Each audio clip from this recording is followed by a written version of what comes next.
Chapter 11. Christmas Eve Night. Susan's immediate family, Harry, and the kids talked to the magical house visitors as the hours passed.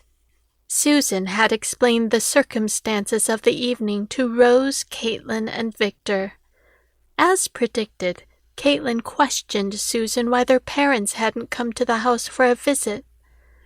When Susan explained the grieving period, Caitlin immediately pointed out Doris's presence, who had just passed weeks before.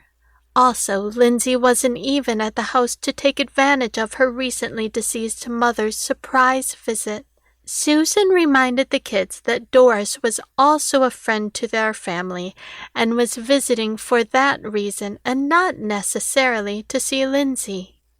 It was nearing midnight on Christmas Eve, and Martha suggested that the guests gather around the Christmas tree to sing Silent Night. As the guests made their way to the family room, suddenly Max began to bark. He ran to the back door leading to the garage. His tail wagged non-stop as he jumped at the door as it slowly opened. "Max, get down, buddy. It's just me," said Lindsay as she entered the mudroom. "Lindsay, we were so worried about you. Are you all right?" asked Caitlin. "Yes, I'm fine. I-80 and I-5 are both closed going west to Omaha, so I had to stop and turn around. I thought of getting a hotel room, but decided to come back instead," Lindsay replied. "Lindsay, I'm so glad you made it back safely," said Victor as he wrapped his arms around her. "How far did you get, Iowa?"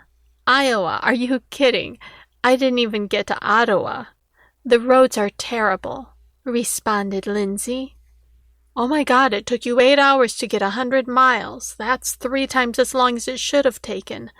The roads must be terrible. I'm glad you decided to come back. We were all calling you but kept getting sent directly to your voicemail. We were very worried, Lindsay," said Harry. "I'm sorry for worrying you. My mother would have been so worried. I'm glad I didn't have to put her through that," said Lindsay as she took her coat off and sat down to take off her boots. "Speaking of your mother, while you're sitting down, there is something you need to know," said Harry. "Oh, just let her be surprised like the rest of you," said Doris as she walked into the mudroom area. "Mom? Mom, is that you? How can this be? What's going on here?" asked Lindsay as she started to cry. "Yes, Lindsay, it's me.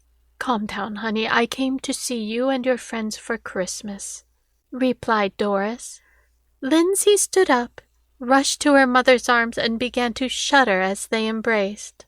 "Mom, you look great. You look like you did before the cancer took hold of your body and soul," said Lindsay. "My body, yes. My soul, never.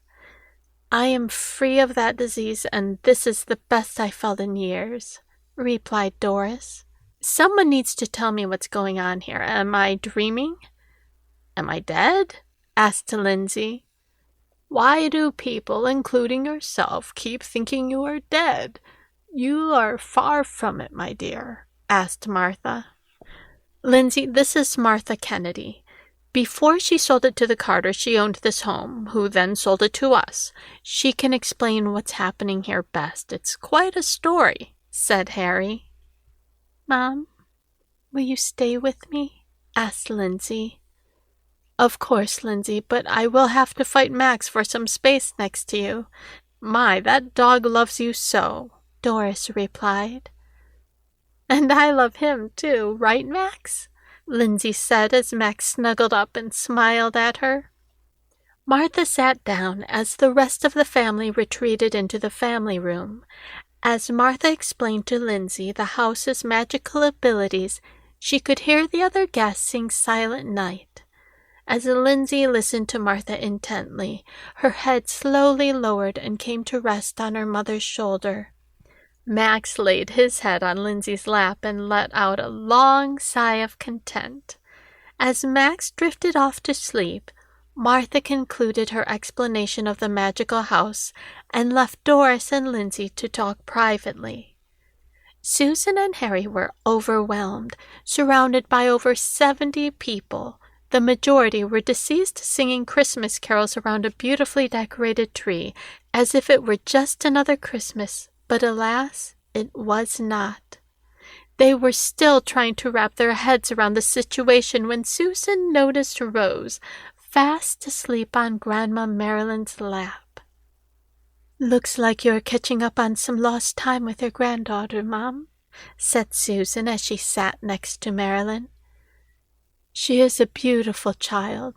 She was only a baby when I died. I doubt that she even remembers me," said Marilyn as she stroked the red locks on Rose's head. "She remembers you, Mom. She was very sad when you passed, as was I. It was so nice to talk to you and hold you once again," said Susan.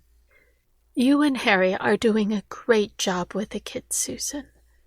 Karen knew how you felt about children and not wanting any of your own, yet she left them in your care regardless. She was either trusting her gut or trying to piss you off," said Marilyn. Susan just smiled. "Probably a little bit of both, Mom. Do you see Karen and Rick in heaven? Your father and I escorted them to their hearing when they arrived from Earth, but that was the last time we saw them. We don't know if they were condemned to hell or placed in purgatory," Marilyn said.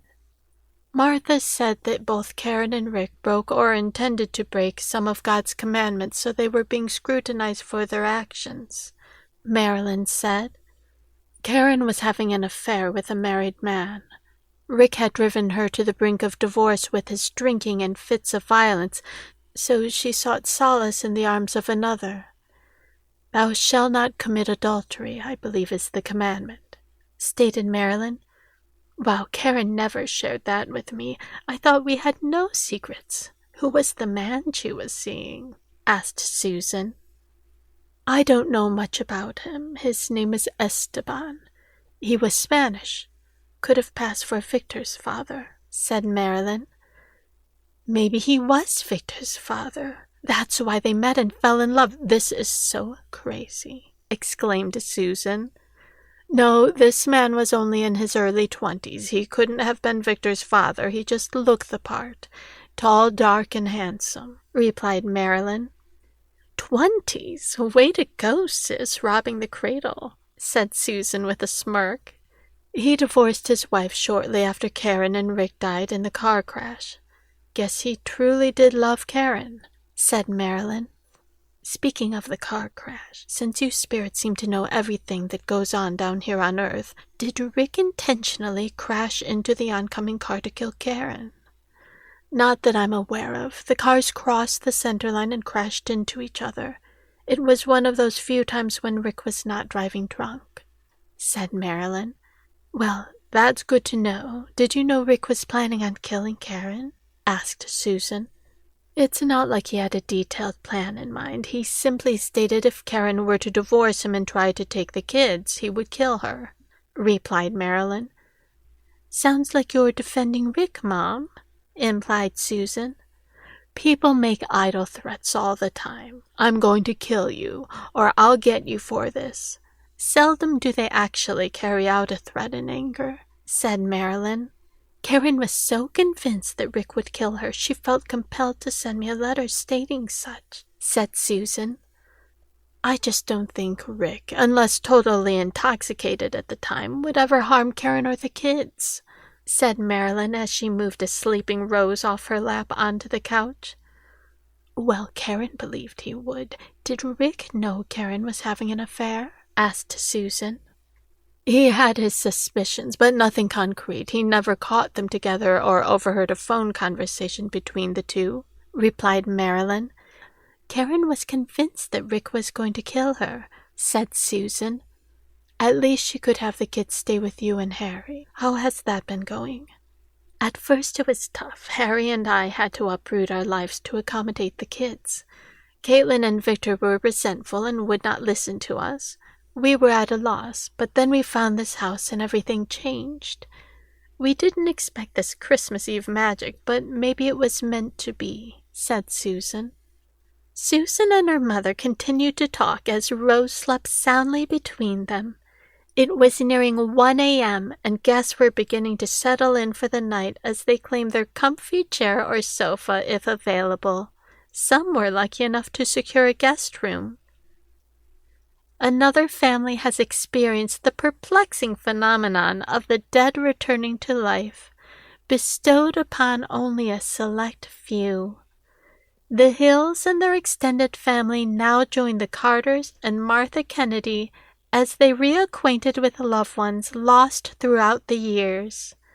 Parents, grandparents, friends, relatives of all ages, and even a dog or two are granted life once again, if only for a day. As they slumber, they ponder what will happen as Christmas Day unfolds. Silence falls over the house. Merry Christmas to all, and to all a good night.